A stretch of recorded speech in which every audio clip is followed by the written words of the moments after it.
오늘 말씀은 민수기 34장입니다. 가나안 땅의 경계에 대해서 말씀하고 있습니다. 오늘 본문에서 우리는 특히 1절에서 15절까지 가나안 땅의 사방 경계선이 어떻게 할당되고 어떻게 그것이 한계 지어졌는가에 대한 자세한 설명을 볼 수 있습니다. 하나님께서는 모세에게 이 일을 명하시는데, 모세는 어떻게 지도를 보고 땅의 넓이를 보는 지리학자나 토양이 얼마나 비옥하고 어디에서 농사를 지으면 좋겠다라고 연구하는 지질학자, 이런 느낌이 아니라 이 땅을 인가해주는, 여기서부터 여기까지 너 거, 이렇게 허가해주는 통치자의 역할로 이 일을 맡았습니다. 이 모세의 허락하에, 그리고 그 위에 계신 하나님의 허락하에 이스라엘 백성은 그들이 얻게 될 땅들을 분명하게 알 수가 있었습니다. 그리고 이스라엘 백성들에게 허락된 땅은 굉장히 컸습니다. 이스라엘 백성들이 만일 하나님께 순종하고 하나님의 말씀을 듣는다면 구스강까지 이르는 그 땅을 합당할 때가 오면 모두 차지하게 될 수 있었습니다. 왜냐하면 신명기 11장 24절에 그렇게 약속해 주셨기 때문입니다. 그때 뭐라고 말씀하셨냐면, 너희의 발바닥으로 밟는 곳은 다 너희의 소유가 되리니 너희의 경계는 곧 광야에서부터 레바논까지와 유브라데 강에서부터 서해까지라. 하나님께서 그렇게 말씀해 주셨기 때문에 그렇게 됐을 거예요. 그리고 역대하 9장 26절을 보면 다윗과 솔로몬 시대에 이스라엘의 통치권이 거기에까지 미쳤다라고 기록되어 있습니다. 그러니까 하나님께서 약속해 주신 것이 이루어졌는데, 그런데 그것을 지키지 못했다는 것이지요. 그리고 오늘 본문에 서술되어 있는 것은 9지파 반의 소유지 가나안 땅에 국한된 것입니다. 왜냐하면 14, 15절에도 보고 저희가 32장에서도 봤듯이 동편의 2지파 반이 결정되었기 때문입니다. 이미 자기들은 거기에 땅을 거주하고 우리는 여기 살겠습니다라고 말했기 때문입니다. 그래서 하나님께서는 이스라엘 백성에게 이렇게 확실하게 알 수 있도록 어디에서부터 어디까지, 그리고 어디로부터 시작해서 쭉 그어서 내려와서 또 어디까지 확실하게 경계선을 주어 주셨습니다. 이것은 하나님께서 주신 일종의 한계입니다. 여기까지다. 경계선, 그 한계선을 정해 주셨다는 것이지요. 제가 경계라고 하면 보통 사람들은 경계라는 단어를 경계합니다.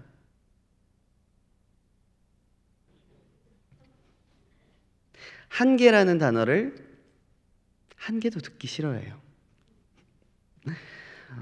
왜 하나님께서는 이 경계, 한계를 사람에게 정해 주셨을까요? 이스라엘 백성에게 왜 한계를 정해 주셨을까요? 보통은 하나님께서 축복을 주실 때 하늘의 별과 같이, 바닷가의 모래알 같이 이렇게 한계를 정해놓고 주시지 않습니다. 그 축복을 너가 하는 데까지 해봐라, 너가 밟는 데까지 밟아봐라, 이렇게 풀어주십니다. 우리에게 자유를 주시고 거기까지, 우리가 도달하는 데까지 축복해 주시겠다고 합니다. 하지만 여기는 이렇게 한계를 정해 주십니다. 만약에 하나님께서 너네가 할 수 있는 데까지 해봐라고 축복해 주셨으면 이스라엘이 정말 크고 위대한 나라가 될 수 있지 않았을까요? 그런데 하나님께서는 그렇게 하시지 않습니다. 너의 땅은 딱 여기까지다, 너는 여기까지다 라고 한계 지어줍니다. 사람들은 이 여기까지다라는 말이 그렇게 곱게 들리지는 않습니다. 왜냐하면 제가 친한 사람이 있어요. 우리는 친해. 근데 이제 그 친구 집을 이렇게 놀러 가려고 했더니 그 친구가 갑자기 너는 여기까지다 라고 하고 집에 초대를 안 해줘요. 그러면 어떻게 돼요? 그 사람을 향했던 나의 마음이 조금 수그러들어요. 왜 나랑 이렇게 사이를 두지? 왜 한계를 그어놓지? 이런 생각이 듭니다. 그런데 이게 참 중요한 부분인 것 같아요. 주일날 이용걸 목사님이 사자와 호랑이, 커다란 고양이과에 대해서 설명을 하시면서 야생에서의 평균 수명이 8에서 10년입니다. 고양이과, 커다란 동물이. 근데 이거를 동물원에 가두어 놓고 키웠더니 몇 년이 됐다고요? 25년. 15년이나 수명이 연장됐어요. 신기하죠? 그렇다고 해서 모든 동물을 가둬놓고 키우면 다 잘 사는 건 아니고, 보통의 동물들은 수명이 절반으로 깎이고 고래 같은 경우에는 5분의 1로 깎인다고 그래요. 굉장히 조금밖에 못 삽니다. 스트레스를 너무 많이 받아서. 그런데 사자와 호랑이 같은 경우는 한계를 지워줬더니 오히려 더 야생에서보다 더 좋은 결과가 생기는 거예요. 우리가 십계명을 읽었을 때도 십계명에 하지 말라라는 게 세보면 돼요. 하라는 게 2개 있고 하지 말라는 게 8개 있어요. 그러니까 하나님께서도 하지 말라라는 이야기를 굉장히 많이 하십니다. 하나님께서는 피조물인 우리의 한계를 정해 두고 계십니다. 그렇기 때문에 우리는 사실 우리의 욕망을 제한하고 우리의 처지를 생각할 수가 있게 되는 것이지요. 한계가 우리에게 주는 유익이 참 많습니다. 제가 어제 2분의 권사님을 만났는데, 다른 권사님도 많이 만났는데, 그 권사님이 요즘에 저희 교회에 한계를 설정해 주시는 마법사분이 계시잖아요. 그쵸? 그 눈썹, 경계선, 얼굴에 경계선을 그려주시는 분이 계세요. 근데 이제 2분 다 터치를 받으셨어요. 마법사의 터치를 딱 받으셨어. 되게 얼굴도 좋아 보이시고 이뻐 보이시는 거예요. 권사님 되게 이뻐 보이세요. 그랬더니 이거 해가지고 그랬대. 뭐예요? 얼굴에 정확하게 선이 그어지니까 더 이뻐 보이는 거예요. 실제로도 그렇답니다. 실제로도. 그래서 2분 다 한 분하고 이야기하고 다음 분 만났는데 2분 다 똑같이 말을 하시는 거예요. 목사님은 안 해도 되겠네? 라고 하시더라고요. 근데 나이가 들면 눈썹이 빠지고 그러면 이렇게 경계선이 희미해지니까 그때 한번 터치 받는 것도 좋아 라고 하셨어요. 이 경계선이라는 게 사람에게 무조건적으로 나쁜 것은 아닙니다. 그 경계선이 지어질 때에 이 사람이 선이 확실해지고 아름다워 보이기도 하고 유익도 굉장히 많이 주고 있습니다. 여러분, 제가 어제 얘기했던 일기장을 가져왔어요. 이게 빨강색, 보라색이 있는 거 보니까 중간에 무슨 색들이 있는지 짐작하실 수 있겠죠? 그래서 이렇게 쫙 꼽아놔요. 쫙 꼽아놓고 핑크색은 어디 들어갈까요? 빨간색 옆에. 그런 식으로 쫙 깔아놔요. 그래서 책장 한 켠이 무지개색으로 이렇게 만들어 놓는 거예요. 여러분, 그렇게 해놓으면 이뻐요. 그리고 그렇게 해야 안 버려요. 왜냐하면 시간이 지나고 이거를 봤을 때 저는 안 버리겠지만 누군가는 버리거든요. 그래서 이쁘게 만들어야지 버림당하지 않아요. 여튼 제가 이렇게 일기장을 쓰고 뭔가 날짜에 대해서 기록을 해놓은 어떤 것들이 있다면, 만약에 제가 이거를 한 책에다 적었다면 찾기가 어려울 거예요. 여러분들한테 보여주기도 힘들 거예요. 이 보라색이면 제일 끄트머리에 있을 텐데 그 책 전체에서 가장 뒤를 찾아야 되잖아요. 어려운 거예요. 근데 이렇게 분리되어 있기 때문에, 한계점이 설정되어 있고 어디서부터 어디까지 분리되어 있기 때문에 여러분들한테 정리해서 보여줄 수가 있는 거예요. 하나님께서 천지 창조를 하셨을 때도 해달 별을 지으시면서 뭐라고 하십니까? 이것들로 인해서 밤과 낮이 분리되게 되겠고 계절들이 생기고 우리에게 시간관념이 생기는 거지요. 그렇게 한계, 그렇게 경계선을 지어줬을 때 우리의 삶에서 나타난 유익들이 굉장히 많다는 것이에요. 성경을 보세요. 하나님께서 광야의 이스라엘 백성들에게 무엇부터 주십니까? 율법, 하지 말아라 라는 경계선부터 주십니다. 이거는 우리들도 마찬가지입니다. 우리들도 아이들을 키울 때 뭐부터 가르치나요? 그거 하지 말아라. 왜냐하면 그거 다치니까, 위험하니까 하지 말라는 것부터 가르칩니다. 한계와 경계선을 긋는 것은 우리 또한 마찬가지입니다. 어떤 것을 양육시킬 때, 자라나게 할 때 그것이 그냥 있는 그대로 그냥 놔두고 풀어놓는 게 아니라 한계선을 그어주는 거예요. 오늘 그 일을 하나님께서 우리에게 행하시는 것입니다. 너가 여기까지 왔구나. 여기 다음에는 어디로 가야 되겠다. 그리고 너가 여기까지 행했구나. 이 다음에는 이렇게 행하면 좋겠다. 라고 하나님께서 말씀하고 계십니다. 언제 말씀하셨다고요? 이미 말씀하셨어요. 어디에 말씀하셨다고요? 성경에 말씀하셨습니다. 그렇기 때문에 우리가 성경을 계속 읽어야 하는 거예요. 하나님께서 우리에게 경계선을 지어주시는데 그 경계선의 축복은 이미 성경 속에 적혀 있고 성경을 통해서 우리는 그 경계선의 축복을 받을 수 있습니다. 여기 계신 모든 분들은 성경 많이 읽으셔서 하나님께서 여기까지라고 하시는구나 라고 하는 그 경계선의 축복을 다 받으시기를 축복합니다. 두 번째로는 가나안의 분할에 대해서 이야기를 하시는데요. 16절에서부터 29절입니다. 가나안을 분할하는 데 있어서 커다란 경계선을 긋고 나서 세부적인 분할은 어떻게 해라를 령으로 알려주시는 거예요. 하나님께서는 여기에서 그들에게 땅을 분배해 줄 감독관들을 지명하십니다. 누구로 인해서? 여호수아로 인해서. 나중이 되면, 시간이 흐르면 이 경계선을 정하는 사람, 곧 지금의 모세는 존재하지 않습니다. 모세는 가나안 땅에 들어가지를 못하니까요. 그러니까 지금 전체적인 틀과 령은 말해주지만 그때가 되면 내가 없을 거라는 걸 알기 때문에 그 감독관을 먼저 지명할 필요가 있습니다. 왜냐하면 땅이라는 문제는 굉장히 예민하거든요. 네 땅, 내 땅이 굉장히 예민하거든요. 그렇죠? 제가 없어서 모르겠어요. 그런데 그렇다고 하더라고요.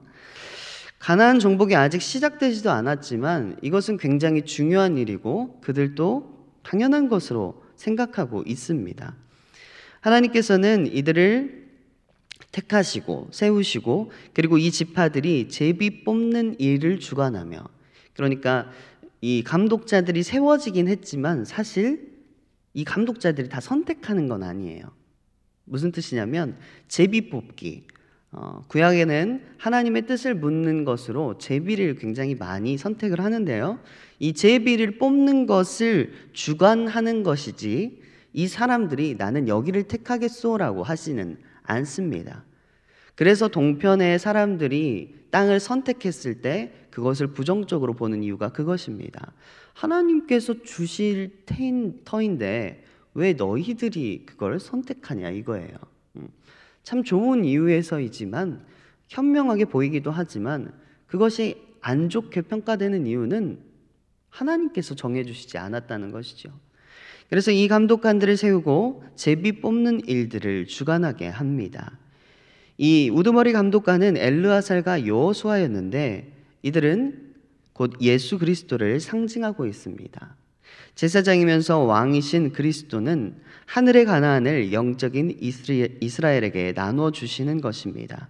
그리고 제비 뽑기에 의해 가야 했던 것과 마찬가지로 예수 그리스도께서는 그 처리 방법이 항상 하나님께 달려 있다는 것을 인정하고 있습니다. 이들 외에도 편견과 혐의가 없도록 하기 위해서 각 지파의 족장을 뽑습니다. 그래서 이 문제를 보조하도록 했습니다. 그러니까 2명으로만 모든 사람들의 그 억울함 그리고 원하는 것들을 다 관리할 수가 없었기 때문에 각 지파에 한 사람씩을 세워서 족장들을 세워서 그 지파에서 어떤 문제들이 올라오는지를 다 감당할 수 있게 만들어 놓았습니다. 그래서 이렇게 세세하게 나누어 주는데요. 그런데 보면 여기에 나와 있는 지파들의 순서가 땅 분할지가 나중에 분할하는 것과는 조금 차이가 있습니다. 예를 들어서 유다와 시므온, 베냐민은 서로 인접해 있고 단의 기업은 한쪽 에브라임 지파가 다른 한쪽에는 므낫세 지파가 접경되어 있는데요. 그런데 이 지파들의 위치가 나중에 여호수아가 지파들을 분배할 때를 보면 묘하게 조금씩은 달라요. 그래서 하나님께서 모든 일들을 명하시고 분명하게 말씀하셨는데 중간에 뭐가 들어가요? 사람들이 들어가게 되는 거죠. 에브라임 지파에게 므낫세 지파에게 엄청난 큰 땅을 주었는데 그 땅 다 정복해요? 못해요? 못합니다. 그리고 나서는 우리의 분깃을 더 달라라고 말을 합니다. 다른 형제들, 저 형제 보니까 저기는 철병고 높고 저기는 평화지대라서 뭐 곡식도 많이 나고 우리 저기 줘 이렇게 말을 하는 거예요. 사람이 개입되는 거예요. 그렇게 되면서 지파 분배하는 게 조금씩 변경됩니다. 그게 참 안타까운 점입니다. 하나님께서는 우리에게 주실 때 뭔가 혼돈이나 어려운 것이나 이해하기 힘든 것들만을 주시는 분이 아니십니다. 하나님께서는 이런 것들, 이런 조금 애매한 부분들을 주면 어떻게 되죠? 이걸로 싸우게 돼요. 그렇기 때문에 하나님께서는 분명하게 말하십니다. 율법을 보면 대부분 어떻게 되지요? 이렇게 하면 죽여라라고 말씀하십니다. 정확해요. 다 끊어지는 명령들입니다. 그런데 거기에 사람이 그리고 욕망이 들어가면서 두려움이 들어가면서 하나님께서 처음 생각하셨던 것에서 비틀어지는 거예요. 그래서 오늘 본문을 보면서 하나님께서는 이렇게 확실하게 말하셨는데 우리의 삶 가운데에서는 어떻게 그게 나타나고 있는지 우리가 한번 돌아봐야 합니다. 하나님께서는 희미하게 말씀하시지 않았습니다. 그런데 우리의 삶에 있어서는 하나님의 은혜가 희미하게 나타날 때가 많아요. 확실한 은혜를 주셨는데 희미한 은혜가 나타날 때가 있다는 거예요. 좀 신기한 일입니다. 오늘 우리에게는 이런 경계선의 축복이 있어야겠습니다. 하나님께서는 분명하게 말씀하십니다. 그리고 그 음성을 우리가 분명하게 들어야 됩니다. 그런데 우리가 희미하게 듣습니다. 주님, 왼쪽이라고요? 왼쪽이면 왼쪽으로 확 가야 되는데 여기 맞나요? 이 지점인가? 왼쪽 아닌가 오른쪽인가? 이렇게 되면 하나님과의 소통이 잘 안 되고 있는 것이죠. 오늘 이 자리에 있는 모든 분들 그리고 이 말씀을 듣는 모든 분들이 하나님의 경계선의 축복이 그분들에게 함께 하시기를 소망합니다. 너가 이곳으로 가라. 너가 이곳으로 가라. 하나님의 확실한 말씀을 듣고 그 확실한 말씀 안에 거하며 하루하루를 승리하는 여러분 되시기를 축복합니다. 함께 기도하시겠습니다. 사랑이 풍성하신 주님 참으로 감사를 드립니다. 오늘 또 우리에게 말씀 주셔서 우리가 어디로 가야 할지, 우리의 한계점은 어디이고 우리의 경계선이 어디인지를 결정해 주시는 하나님 안에 거하니 참으로 감사를 드립니다. 세상은 너무나 혼란스럽고 너무나 많은 정보들이 있고 너무나 많은 일들이 벌어져서 우리가 그것을 보고 있으면 우리가 빨려 들어가고 휩쓸려 떠내려가기도 합니다. 하나님, 이 혼란스러운 세대에서 명확하게 하나님의 말씀을 지니고 살아갈 수 있는 저희들로 인도하여 주시옵소서. 오늘 이 말씀 우리에게 주셨으니 하나님 우리에게 명확한 한계선, 명확한 경계선을 그어주시고 우리가 어디로 가야 될지를 명확하게 알려주셔서 우리가 하나님의 말씀을 붙잡고 나아갈 수 있도록 주께서 인도하여 주시옵소서. 주님, 그 축복을 주실 때에 우리가 분별의 축복까지 더해서 주시기를 원합니다.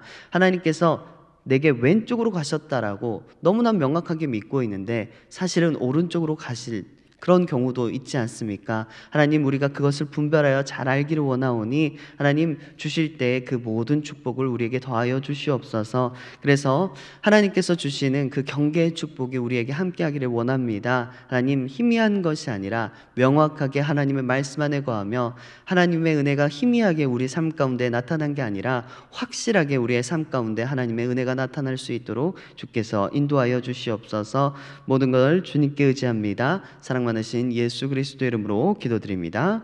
아멘.